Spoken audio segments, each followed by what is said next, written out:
ಒಂದು ಇಂಟರ್ವ್ಯೂಯಲ್ಲಿ ನೀವು ಮಾತಾಡ್ತಾ ಹೇಳ್ತಾ ಇದ್ರಿ, ಈ ತೆಲುಗು ಸಿನಿಮಾ ಇಂಡಸ್ಟ್ರಿಯಲ್ಲಿ ಸ್ಟಾರ್ಸ್ ಅನ್ನೋದು ತುಂಬಾ ಜನ ಇದ್ದಾರೆ ಅಂತ. ಹೌದು. ಸೊ ಎಲ್ಲೋ ಒಂದ್ ಕಡೆ ನಿಮ್ಗೆ ಅನ್ನಿಸ್ತಿದ್ಯಾ ಕನ್ನಡ ಸಿನಿಮಾ ಇಂಡಸ್ಟ್ರಿಯಲ್ಲಿ ನಾಯಕ ನಟರ ಕೊರತೆ ಇದೆ ಅಂತ?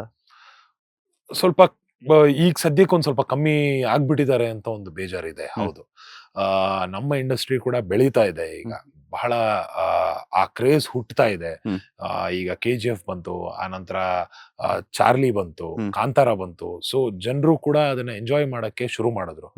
ಬಟ್ ಎಲ್ಲೋ ಒಂದ್ ಕಡೆ ನಾಯಕ ನಟರನ್ನ ಅಕ್ಸೆಪ್ಟ್ ಮಾಡಿಕೊಂಡು ಅವರ ಸಿನಿಮಾಗಳಿಗೆ ಹೋಗೋದು ಬಹಳ ಕಮ್ಮಿ ಆಗ್ಬಿಟ್ಟಿದೆ. ನಮ್ಮ ಆಡಿಯನ್ಸ್ನು ಕೂಡ ನಾನು ಕೇಳ್ಕೊಳ್ಳೋದಿಷ್ಟೇ, ಸಿನಿಮಾ ಅನ್ನೋದು ಯಾವುದೋ ಟೈಮ್ ಪಾಸಿನ ವಿಷಯ ಅಂತಲ್ಲ.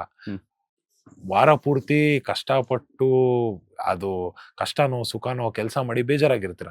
ಎಂಟರ್ಟೈನ್ಮೆಂಟ್ ಅನ್ನೋದು ಒಂದು ಪಾರ್ಟ್ ಆಫ್ ಜೀವನ, ಅದು ಕೂಡ ಬೇಕು ಎಲ್ಲರಿಗೂ ಕೂಡ. ಸೊ ಅದು ಒಳ್ಳೆ ಸಿನಿಮಾಗಳು ಬಂದಾಗ ಖಂಡಿತವಾಗ್ಲೂ ಥಿಯೇಟರ್ಗೆ ಬರಬೇಕು, ನೋಡಬೇಕು. ಆಗ್ಲೇ ಇಂಡಸ್ಟ್ರಿ ಕೂಡ ಬೆಳೆಯಕ್ ಸಾಧ್ಯ. ಯಾರೋ ಒಬ್ಬರಿಂದ ಇಬ್ಬರಿಂದ ಇಂಡಸ್ಟ್ರಿ ಕಂಪ್ಲೀಟ್ ಆಗಿ ಬೆಳೆಯಕ್ಕಾಗಲ್ಲ. ಎಲ್ಲಾರು ಸೇರಿ ಮುನ್ನುಗ್ದಾಗ್ಲೇ ಇಂಡಸ್ಟ್ರಿ ಕೂಡ ಬೆಳೆಯೋದು. ಅದಕ್ಕೆ ಆಡಿಯನ್ಸ್ ಅಂಡ್ ಫಿಲ್ಮ್ ಯಾರು ನೋಡೋರಿದ್ದಾರೆ ಅವರ ಇದು ಕೂಡ ಬಹಳ ಇಂಪಾರ್ಟೆಂಟ್ ಆಗುತ್ತೆ.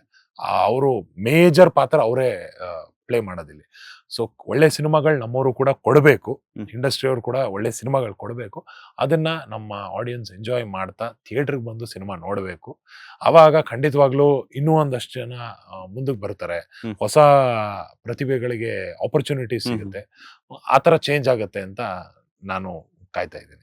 ಪುಷ್ಪ 2 ಅಲ್ಲಿ ಅರ್ಧ ಗುಂಡು ಮಾಡಿಸ್ತೀರಾ, ಅದರಲ್ಲಿ ಲೇಡಿ ಗೆಟಪ್ ಹಾಕ್ಸ್ತೀರಾ. ಸೊ ಮನೆಯವರ ರಿಯಾಕ್ಷನ್ ಹೇಗಿತ್ತು? ಅಂಡ್ ಹಾಗೆ ಅರ್ಧ ಗುಂಡು ನಿಜವಾಗೂ ಮಾಡಿಸಿದ್ದ ಅಥವಾ ಮೇಕ್ ಓವರ್ ಮಾಡಿದ್ದ ಅಂತ? ಮನೆಯಲ್ಲಿ ಅವರು ಸಿನಿಮಾ ಬರೋವರೆಗೂ ಅವ್ರಿಗೆ ಐಡಿಯಾ ಇರಲಿಲ್ಲ ಈ ತರ ನಾನು ಒಂದು ಸೀರೆ ಗೆಟಪ್ ಇದೆ, ಅದು ಅಲ್ಲಿ ಗಂಗಮ್ಮ ತಲ್ಲಿ ಅಂತ ಅಂತಾರೆ.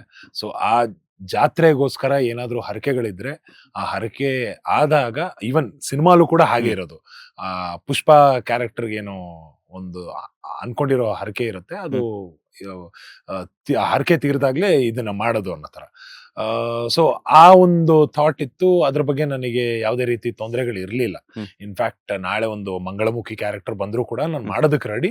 ಬಟ್ ಆ ಕ್ಯಾರೆಕ್ಟರ್ ಅಷ್ಟೇ ಪವರ್ಫುಲ್ ಆಗಿರ್ಬೇಕು, ಅಷ್ಟೇ ಒಂದು ಅರ್ಥಪೂರ್ಣವಾಗಿರ್ಬೇಕು. ಸುಮ್ನೆ ಹಿಂಗ್ ಬಂದ್ ಹಿಂಗ್ ಹೋಗುತ್ತೆ ಅಂದ್ರೆ ಅದನ್ನ ಮಾಡೋದಕ್ಕೆ ಪ್ರಯೋಜನ ಇಲ್ಲ. ಸೊ ಅದನ್ನ ಮಾಡಿದಾಗ ನನಗೆ ಯಾವುದೇ ರೀತಿ ಬೇಜಾರಿರ್ಲಿಲ್ಲ. ಮತ್ ಮನೇಲಿ ಕೂಡ ನೋಡಿದಾಗ ಅದ್ರ ಬಗ್ಗೆ ಅಷ್ಟೊಂದೇನು ತಲೆ ಕೆಡಿಸ್ಕೊಳ್ಳಿಲ್ಲ. ಏನೋ ಇಷ್ಟೊಂದು ಭಯಂಕರವಾಗಿದೆಯಾ ಅಂತ ಹೇಳಿದ್ರು, ಹೌದು ಸಿನಿಮಾ ನೋಡಿದಾಗ. ಬಟ್ ಅದರ್ವೈಸ್ ಏನಕ್ಕೆ ಈ ತರ ಮಾಡಿದೆ ಅಂತಲ್ಲ ಏನ್ ಯೋಚನೆ ಇರ್ಲಿಲ್ಲ.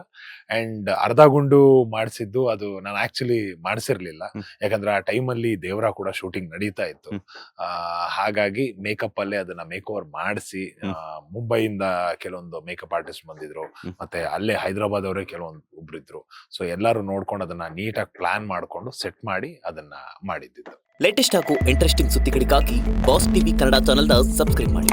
ಹಾಗೆಯೇ ಬೆಲ್ ಐಕಾನ್ ಪ್ರೆಸ್ ಮಾಡಿ. ಇದರ ಜೊತೆಗೆ ಫೇಸ್ಬುಕ್, ಇನ್ಸ್ಟಾಗ್ರಾಮ್, ಎಕ್ಸ್ ನಲ್ಲೂ ಮಿಸ್ ಮಾಡದೆ ಫಾಲೋ ಮಾಡಿ.